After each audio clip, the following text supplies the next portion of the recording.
مرحبا أهلا النوادي. إن الحمد لله نحمده حمدا يليق بجماله ونستعينه استعانة تليق بكماله ونستهديه هداية من أقر بعظمته وجلاله ثم نصلي ونسلم على سيدنا محمد وآله أما بعد سبحانك لا علم لنا إلا ما علمتنا إنك أنت العليم الحكيم ربي اشرح لي صدري ويسر لي أمري واحلل عقدة من لساني يفقهوا قولي وسدد لساني واهدي قلبي بحق سيدنا محمد صلى الله عليه وآله وبارك وسلم يا من هو في علوه كائن يا من هو في الحميد يا من هو في مجده متين اللهم أكرمنا بنور الفهم وأخرجنا من ظلمات الوهم وارزقنا فهم النبيين وحفظ المرسلين وإلهام ملائكة المقربين ربنا زدنا علما وفهما وعقلا يا أكرم الأكرمين بحق سيدنا محمد خاتم الأنبياء والمرسلين يا رحمن يا رحيم وصلى الله على سيدنا محمد وعلى آله وصحبه وبارك وسلم والحمد لله رب العالمين. Yang saya muliakan, saya hormati Sahibul Bait Amiriyat Ammari beserta segenap keluarga beliau, para orang tua, para sesepuh, ibu-ibu yang saya muliakan, yang saya hormati. Alhamdulillah, tadi telah dibacakan Maulid Nabi Muhammad SAW di tempat ini. InsyaAllah akan diberikan keberkahan, diberikan lipatan rahmat dari Allah Subhanahu wa Ta'ala di tempat yang mulia ini. Di dalam kitab Maulid Ad-Dibai yang disusun oleh Syekh Abdurrahman Ad-Dibai, asal Yaman, kelahiran tahun 866 Hijriah, wafat 944 Hijriah. Di dalam kitab tersebut ada seorang pendeta masuk Islam, namanya Ka'ab Al-Ahbar. Al-Ahbar itu artinya pendeta. Dia mendapatkan hidayah karena sebab menemukan biografi kehidupan Nabi di dalam kitab Taurat.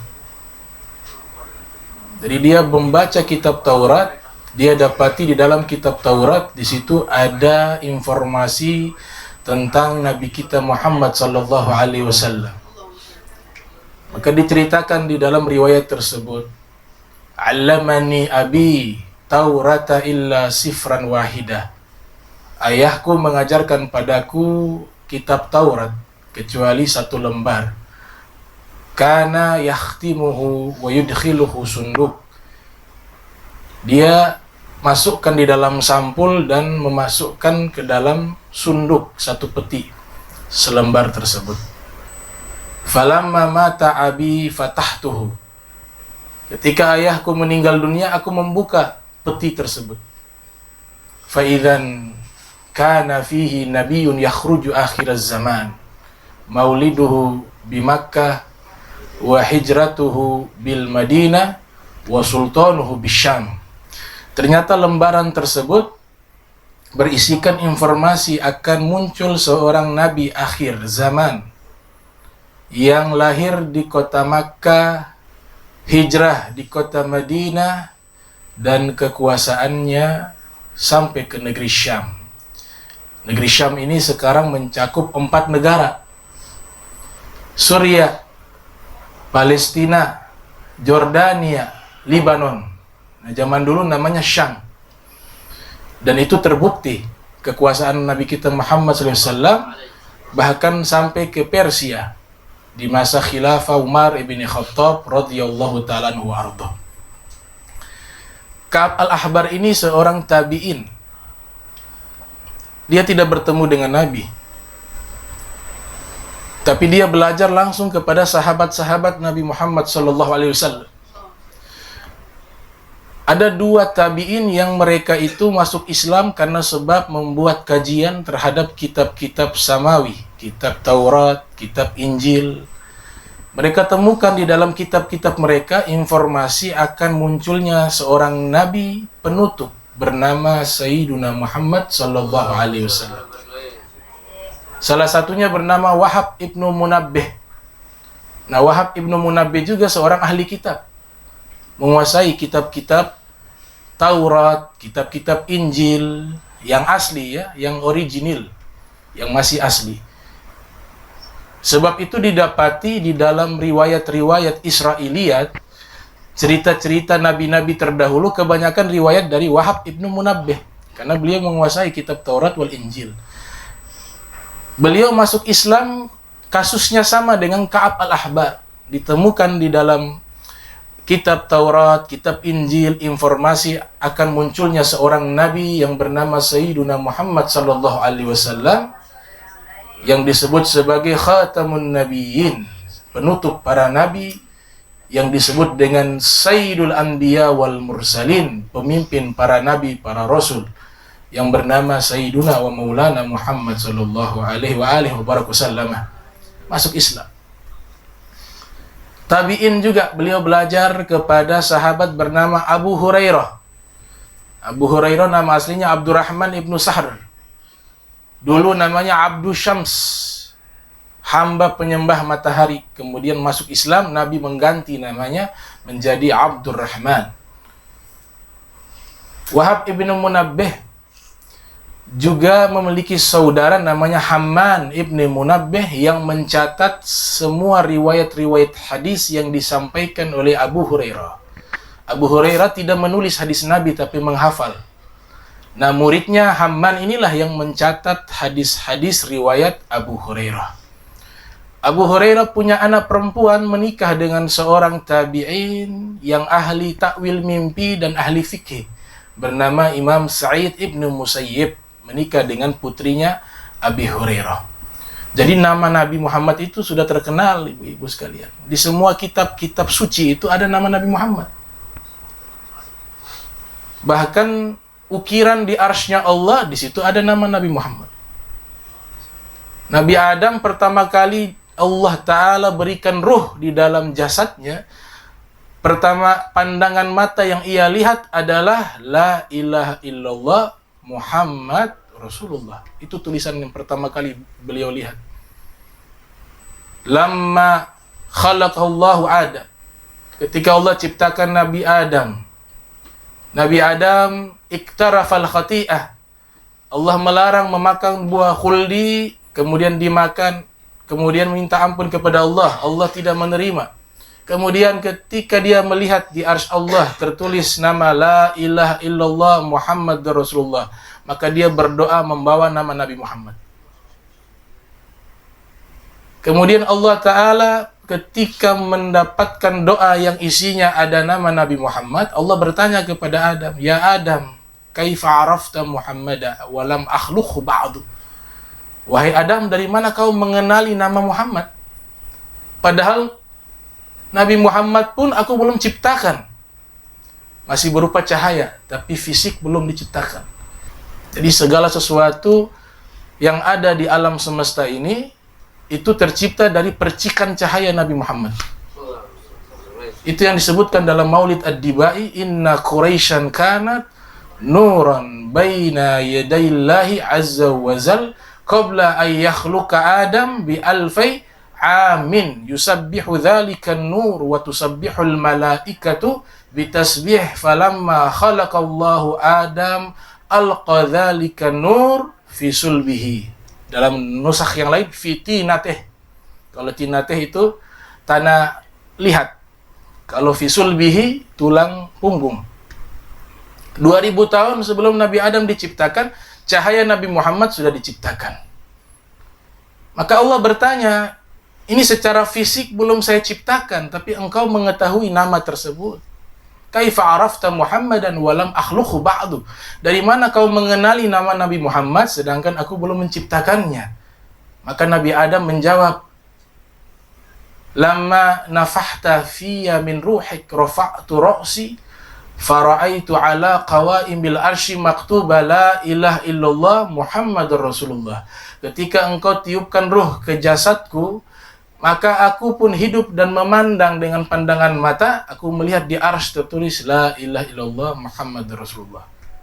Fa'alimtu annaka lam tudif ismaka ila ismihi illa ahab halki ilai. Maka saya yakin tidak ada satu nama jika disandarkan dengan namamu, melainkan pasti dia adalah makhluk yang paling engkau cinta. Maka Allah Ta'ala menyatakan, sodakta ya Adam, engkau benar wahai Adam. Issa'altani bihaqqihi ghafartulak. Kalau kau berdoa membawa nama beliau, aku ampuni dosamu. Laula Muhammad ma khalaqtuka. Kalau bukan karena Nabi Muhammad, aku tidak akan ciptakan dirimu, kata Allah Subhanahu wa Ta'ala. Bahkan Ibnu Taimiyah dalam Majmu Fatawi yang lahir pada tahun 661 Hijriah, beliau menyebutkan aurakul asyjar fil jannah.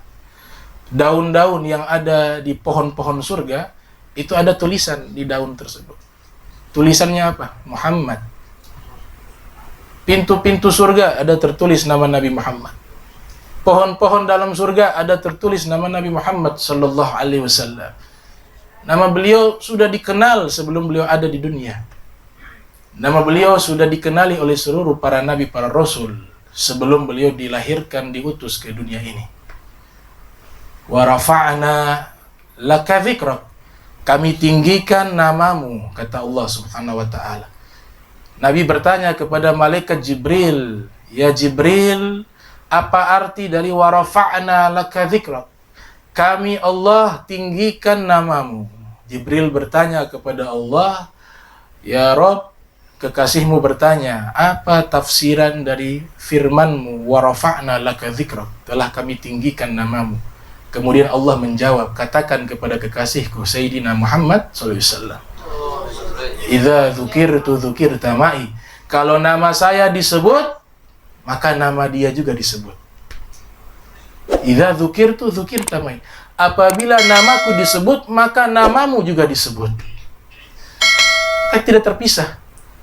Kita syahadat hanya asyhadu alla ilaha illallah, sebatas sampai di situ, tidak diterima keislaman kita.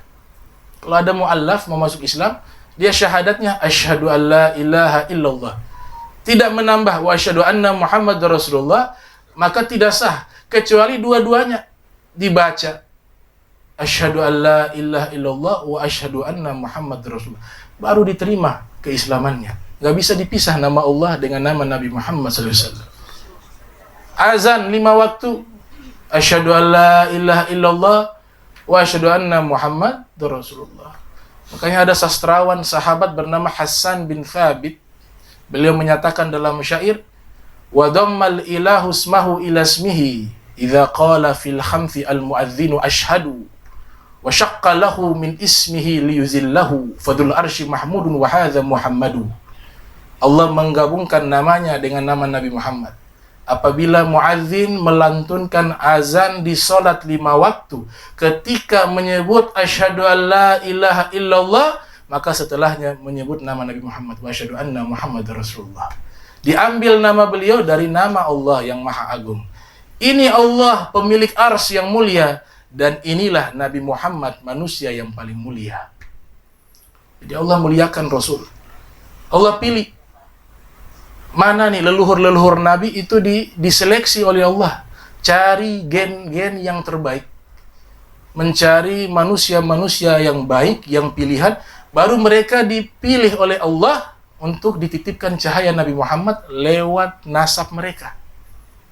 Al-Habib Umar bin Alwi Al-Kaf mengarang kitab membahas tentang leluhur Nabi Muhammad sampai Nabi Adam. Sekitar 300 halaman. Berjudul As-Sarhul Mumarrad wal Fakhrul Muayyad li Abai Sayyidina Muhammad. Satu persatu dibahas bagaimana ayahnya Nabi Muhammad bernama Sayyidina Abdullah. Beliau orang yang beriman kepada Allah, orang yang baik akhlaknya, orang yang gagah fisiknya. Beliau punya ayah bernama Abdul Muttalib. Nama aslinya adalah Syaibah. Abdul Muttalib orang yang baik, orang yang taat. Abdul Muttalib juga punya ayah bernama Sayyidina Hashim, yang nama aslinya Amrun al-Ula. Sayyidina Hashim orang yang baik, orang yang taat, orang yang mentauhidkan Allah Subhanahu wa Ta'ala. Sayyidina Hashim punya ayah namanya Abdul Manaf. Abdul Manaf nama aslinya Mughirah, orang yang baik, yang taat, yang mentauhidkan Allah Subhanahu wa taala. Mughirah atau Abdul Manaf memiliki ayah bernama Sayyidina Qusay. Sayyidina Qusay orang yang beriman kepada Allah, yang taat kepada Allah. Sampai kepada Nabi Ibrahim lewat jalur Nabi Ismail. Rasulullah SAW mengatakan, Inna Allah astafa min waladi Ibrahim Ismaila. Allah memilih anak dari Nabi Ibrahim, Nabi Ismail. Wa inna Allah astafa min waladi Ismaila Bani Kinana. Kemudian anaknya Nabi Ismail Allah pilih Bani Kinana. Wa inna Allah ta'ala astafa min Bani Kinana Quraisya. Dari anak-anak Bani Kinana Allah memilih suku Quraisy. Wa inna Allah astafa min Quraisyin Bani Hashim. Dari anak-anaknya turunan suku Quraisy Allah memilih Bani Hashim. Wa inna Allah astafani min Bani Hashim. Dan Allah memilih saya terlahir dari suku Bani Hashim. Jadi terpilih. Kalau terpilih tidak mungkin ada yang musyrik, yang menampung nasab Nabi, yang dititipkan cahaya Nabi di sulbi mereka. Itu semuanya orang-orang pilihan yang mengenal Allah, yang bertauhid kepada Allah Subhanahu wa taala. Sebagaimana riwayat hadis yang dinukilkan oleh Imam Fakhruddin Ar-Razi yang lahir tahun 544 Hijriah, wafat 606 Hijriah, di dalam tafsirnya Mafatihul Ghaib, Rasul sallallahu alaihi wa alihi wasallam bersabda, "Lam azal unqal min aslabi tahirin ilal arhami tahirati." Senantiasa saya berpindah-pindah dari sulbi-sulbi lelaki-lelaki yang suci ke rahim-rahim wanita yang suci. Kalau suci artinya apa? Mentauhidkan Allah. Kalau suci artinya menikah dengan sah secara Islam. Nabi katakan, saya tidak terlahir min sifahil qat, dari perjinahan. Mulai dari saya sampai Nabi Adam, semuanya nikah Islam, dengan pernikahan secara Islam. Nabi sudah katakan suci. Nabi katakan lawan daripada suci adalah najis. Najis, perbuatan najis adalah mengsekutukan Allah. Innamal musyrikuna najasun. Sesungguhnya orang-orang musyrik najis. Perbuatan mereka menyembah kepada patung-patung sebagai Tuhan, itu perbuatan yang dikategorikan kotor, najis. Fawajaba alla yakun ahadun min ajdadihi sallallahu alaihi wasallam musyrika. Maka wajib hukumnya leluhurnya Nabi semuanya adalah orang-orang yang beriman. Tidak ada satupun dari leluhur Nabi yang musyrik. Itu pernyataan Al-Imam Fakhruddin Ar-Razi. Ada di kota Makkah, ibu-ibu, seorang wanita bernama Ruqayyah bintu Naufal. Ini Ruqayyah bintu Naufal ahli kitab. Dia tinggal di Makkah tujuannya satu. Ingin mencari tahu calon ayah Nabi Muhammad SAW. Dan ciri-ciri ayahnya Nabi Muhammad juga sudah tertulis. Maka dia tinggal di Makkah dengan saudaranya Waraqah bin Naufal. Dia menganalisa setiap lelaki yang terlahir dari suku Quraisy. Dia sudah tahu Nabi akhir zaman itu terlahir dari suku Quraisy, dari Bani Hashim. Dia seleksi, cari tahu. Ternyata dia temukan karakter ayah daripada Nabi Muhammad itu terdapat di dalam diri seorang pemuda yang bernama Abdullah ibni Abdul Muttalib. Dia tawarkan dirinya kepada Abdullah. Wahai Abdullah, saya meminta kepada engkau menikah denganku. Jadi dia tawarkan dirinya. Dan dia tidak mengutarakan kenapa dia menawarkan dirinya untuk dinikahi oleh Abdullah. Padahal tujuannya satu. Dia berharap dia menjadi calon ibunya Nabi Muhammad. Karena dia tahu ini Abdullah adalah ayahnya Nabi Muhammad SAW. Kata Sayyiduna Abdullah, saya sudah dijodohkan dengan seorang wanita bernama Aminah bintu Wahbin, yang tidak lain adalah ibunda Nabi Muhammad SAW. Ini Sayyidah Aminah, wanita yang solehah, tidak pernah keluar rumah, tidak ada lelaki yang pernah melihat fisiknya. Dijaga oleh ayahnya Wahab, karena tahu bahwa Aminah ini salah satu wanita yang kemungkinan besar nanti akan melahirkan Sayyidul Anbiya wal Mursalin, pemimpin para nabi, para rasul, manusia terbaik, makhluk terbaik yang dicintai oleh Allah, Nabi Muhammad sallallahu alaihi wasallam. Maka Sayyidina Abdullah minta maaf kepada Ruqayyah.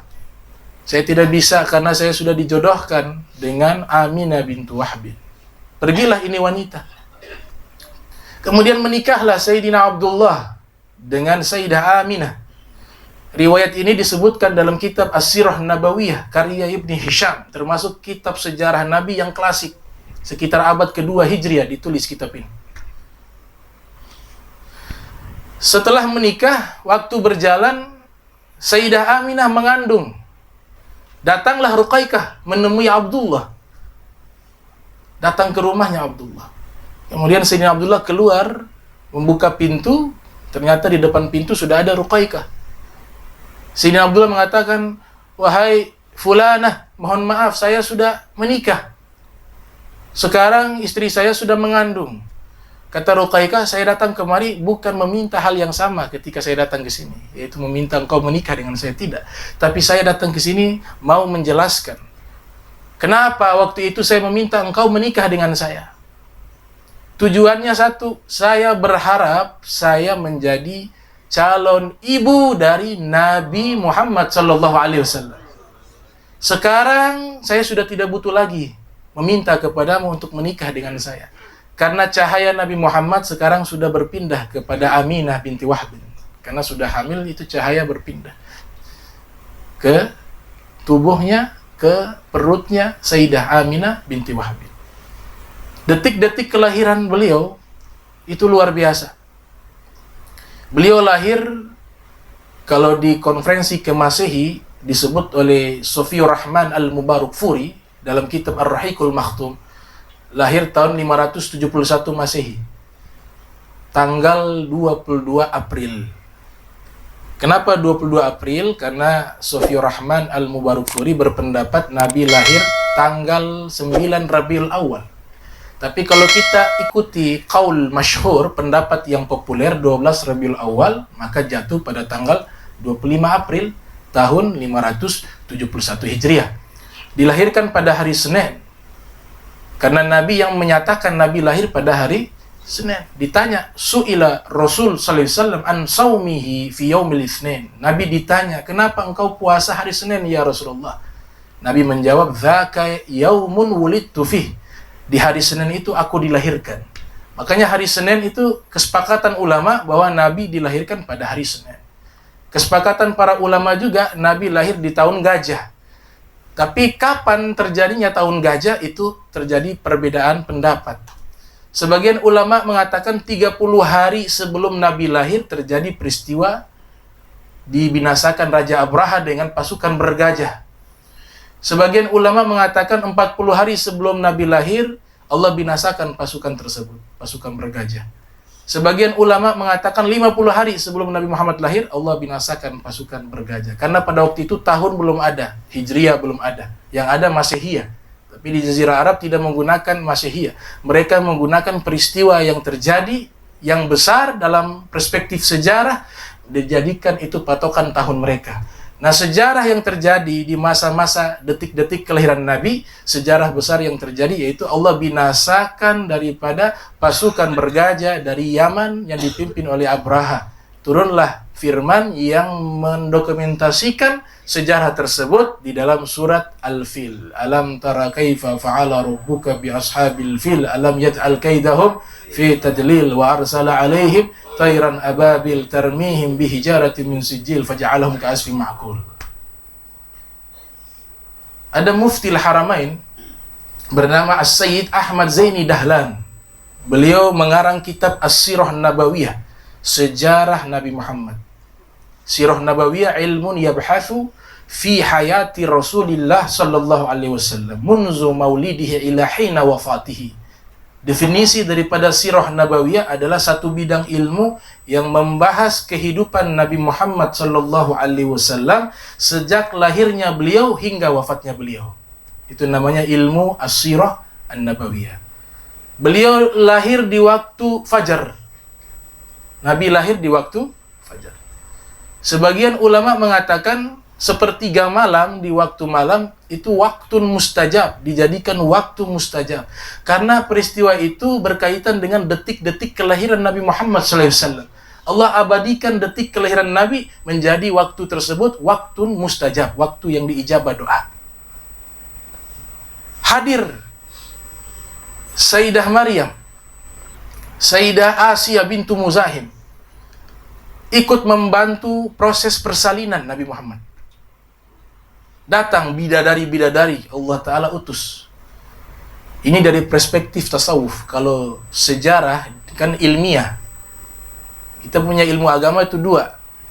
Ada yang sifatnya ilmiah, harus pakai data, berkaitan dengan ilmu hadis. Tapi ada juga pengalaman spiritual. Nah ini gak bisa diilmiahkan. Kita hanya disuruh percaya. Makanya iman itu yang pertama kali mengimankan akal dulu sebelum hati. Akal diimankan dulu, percaya dulu, baru hati. Nah datang nih Sayyidah Maryam, Sayyidah Asia, membantu proses persalinan Nabi Muhammad sallallahu alaihi wasallam. Sayyidah Maryam adalah ibunda Nabi Isa. Nabi katakan di dalam hadis, khairun nisa'il alamin, sebaik-baiknya wanita di alam semesta ada 4 orang. Fatimah bintu Muhammad, Fatimah putrinya Nabi Muhammad. Yang kedua Khadijah bintu Khuwailid, Khadijah bintu Khuwailid istrinya Nabi sallallahu alaihi wasallam. Dan yang ketiga adalah Maryam binti Imran, Maryam putrinya Imran, ibundanya Nabi Isa. Dan yang keempat Asia bintu Muzahim, Asia adalah istrinya Fir'aun, namanya Asia bintu Muzahim. Hikmah kenapa yang hadir dalam proses persalinan Nabi Muhammad 2 orang wanita tersebut, hikmahnya adalah kedua-duanya nanti di surga Allah nikahkan dengan Nabi Muhammad sallallahu alaihi wasallam. Nabi katakan dalam hadis riwayat Imam Ahmad bin Hanbal yang lahir tahun 164 Hijriah, wafat 241 Hijriah, dalam musnadnya, innallaha ta'ala zawwazani fil jannati bi Maryam binti Imran wa Asia binti Muzahim. Sesungguhnya Allah subhanahu wa ta'ala menikahkanku di dalam surga dengan Maryam binti Imran dan Asia binti Muzahim. Ini wanita terbaik. Al-Imam Ja'far Shadiq ibn Muhammad Al-Baqir ibn Ali Zal-Abidin ibn Husain ibn Ali bin Abi Thalib alaihimussalam di dalam kitab Mu'jam Mufradati Al-Fadhil Quran yang disusun oleh Imam Ar-Raghib Al-Asfahani menyatakan, Imam Ja'far menjelaskan arti dari kata Maryam adalah khadimatur Rabb, pelayannya Allah. Dalam perut sudah diwakafkan untuk Allah subhanahu wa ta'ala. Lahirlah Nabi Muhammad sallallahu alaihi wasallam. Manusia ini lahir dalam keadaan suci. Tidak ada darah yang keluar.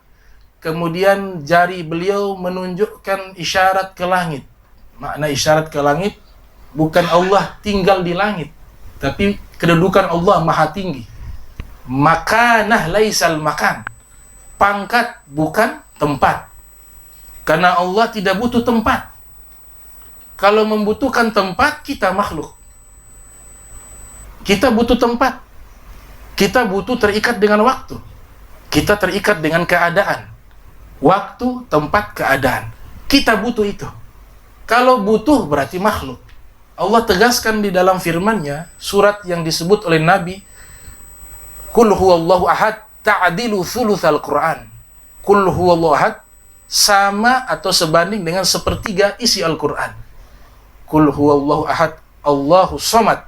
Allahu somad. Ditanya oleh sahabat bernama Abi Hurairah, apa arti as-somad? Abu Hurairah mengatakan as-somad maknanya adalah yahtaju ilaihi kullu syai'in wa la yahtaju ila kulli syai'in. Arti as-somad adalah segala sesuatu butuh kepadanya, butuh kepada Allah. Tapi Allah tidak butuh kepada segala sesuatu. Sesuatu di sini termasuk tempat. Kalau Allah bertempat di satu tempat, berarti Allah butuh kepada sesuatu. Itu bertentangan dengan firman Allahu somad. Allahu kan walam yakun ma'ahu syai'un. Allah itu ada dan tidak ada sesuatu pun bersamanya. Itu hadis Nabi Muhammad SAW. Sayyidina Ali bin Abi Thalib, orang Yahudi bertanya kepadanya, Aina Allah? Di mana Allah? Qal innal ladzi ayyana aina fala yuqalu lahu aina. Sesungguhnya Dia Allah yang menciptakan di mana, maka tidak layak mengatakan Allah di mana. Dia bertanya lagi yang kedua, kaifa Allah? Bagaimana Allah? Innalladzi kayyafa kaifa fala yuqalu lahu kaifa. Dia Allah yang menciptakan bagaimana, maka tidak layak mengatakan Allah bagaimana. Imam Ghazali menyatakan, ijastahala an ta'arifa nafsaka. Kalau mustahil, hal yang tidak mungkin bagi dirimu mengetahui di mana letak ruhmu. Kita punya jasad, punya ruh. Tidak ada satu manusia tahu letaknya ruh. Padahal ruh itu ada di dalam jasad manusia. Kalau ruh saja kita yakini ada, tapi tempatnya kita tidak tahu di mana, maka bagaimana layak seorang hamba berani menyatakan Allah itu ada di mana dan bertempat di mana? Ruh saja dia tidak tahu, padahal ada. Nah, Nabi SAW ketika lahir jarinya menunjuk ke langit, mengisyaratkan makanah, pangkat Allah yang maha tinggi. Langit itu bahasa Arabnya sama. Sama dari kata sama yasmu sumuan, artinya tinggi. Karena dia berada di atas, diambillah bahasa samaun. Benda yang tinggi berada di atas. Nah, pangkat Allah di atas. Tunjuk jari yang Nabi isyaratkan, wa asyara bi isbihi.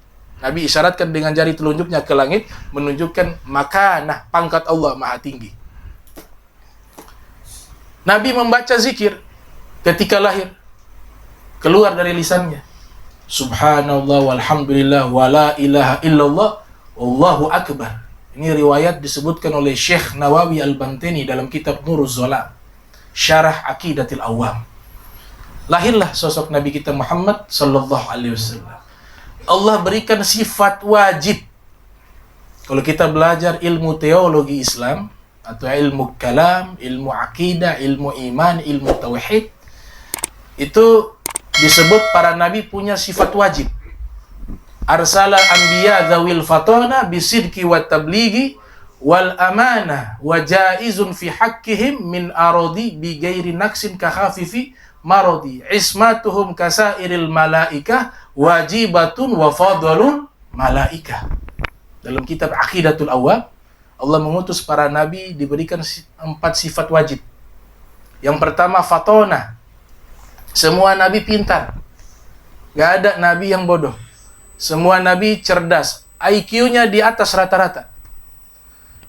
Imam Al-Qastalani, ahli hadis, pengarang kitab Irsyadus Sari ala Syarhi Sahih Al-Bukhari, dalam kitab beliau Al-Mawahib Al-Laduniyah mengatakan Allah turunkan 100 kecerdasan di alam semesta ini, dibagikan kepada seluruh makhluk. 99 diberikan kepada Nabi Muhammad, 1 diberikan kepada seluruh makhluk. Bisa bayangkan, 99 dikasih kepada Nabi Muhammad, 1 ini dibagikan kepada seluruh makhluk, termasuk para nabi, termasuk para rasul. Makanya Imam Busiri menggubah syair yang sangat indah tentang ilmunya Nabi Muhammad. Beliau coba ilustrasikan, wa kulluhum min rasulillahi multamisun garfan minal bahri aw rashfan minad diyami wa waqifuna ladaihi inda haddihim min nuqtatil ilmi aw min syaklatil hikami. Seluruh para rasul 124.000 itu mengambil satu cedukan dari lautan ilmu Nabi Muhammad, atau mengambil setetes air hujan yang turun ke dunia ini dari seluruh tetesan air hujan. Mereka hanya dapatkan setitik ilmu dari lautan samudra ilmunya Nabi Muhammad, dan hanya mengambil sepotong daripada hikmahnya Nabi Muhammad sallallahu alaihi wasallam. Wa waqifuna ladaihi inda haddihim. Mereka punya kemuliaan tidak sampai kepada garis kemuliaan Nabi Muhammad. Ini para nabi semuanya mulia, sejajar. Tapi kalau Nabi Muhammad berbeda, dia sendiri. Dia gak sama dengan nabi-nabi yang lain. Dia punya magam kemuliaan yang terpisah dengan nabi-nabi yang lain. Sehingga kemuliaan beliau tunggal, tidak dibagi-bagikan kepada yang lain. Anak Nabi Adam lahir kembar, laki perempuan, sampai 400.000 disaksikan dengan matanya Nabi Adam, anak turunannya. Karena usianya panjang, dia bisa menyaksikan anak turunannya 400.000 orang. Ini riwayat disebutkan oleh Ibnu Katsir yang lahir tahun 700 Hijriah, wafat 774 Hijriah dalam kitabnya Qasasul Anbiya. Juga disebutkan oleh Al-Imam Abu Ja'far Muhammad Ibnu Jarir At-Tabari yang lahir tahun 224 Hijriah, wafat 310 Hijriah dalam kitab Tarikhul Umam wal Muluk. 400.000 orang. Semuanya terlahir dalam keadaan kembar. Kecuali satu anak yang terlahir secara tunggal. Namanya Syith alaihissalam. Dan juga dilantik sebagai nabi. Kenapa dia terlahir secara tunggal? Karena dari sulbinya dia meneruskan nasab Nabi Muhammad sallallahu alaihi wasallam. Tidak boleh kemuliaan Nabi dibagi-bagikan. Khusus satu, tunggal. Sahabat-sahabat Nabi pernah duduk bersama, saling ngobrol. Di antara mereka mengatakan, hebat Nabi Ibrahim. Allah mengangkat Nabi Ibrahim menjadi Khalilur Rahman, teman dekatnya Allah. Satu sahabat mengatakan, yang hebat Nabi Musa. Nabi Musa Safiyullah wa Kalimullah. Dia menjadi orang terdekatnya Allah dan pernah berdialog dengan Allah. Satu sahabat mengatakan, tidak, yang hebat Nabi Isa. Ruhullah wa kalimatuh. Ruhnya Allah dan kalimatnya Allah. Satu sahabat mengatakan, yang hebat Nabi Adam. Khalifatullah. Dia adalah khalifahnya Allah. Inni ja'ilun fil ardi khalifah. Ternyata obrolan mereka ini didengar oleh Nabi Muhammad. Nabi Muhammad menghampiri mereka dan mengatakan, apa yang kau katakan tentang Nabi Adam, wa huwa kadzalik, benar seperti itu. Yang kau katakan tentang Nabi Ibrahim, wa huwa kadzalik, benar seperti itu. Yang kau katakan tentang Nabi Musa, wa huwa kadzalik, benar seperti itu.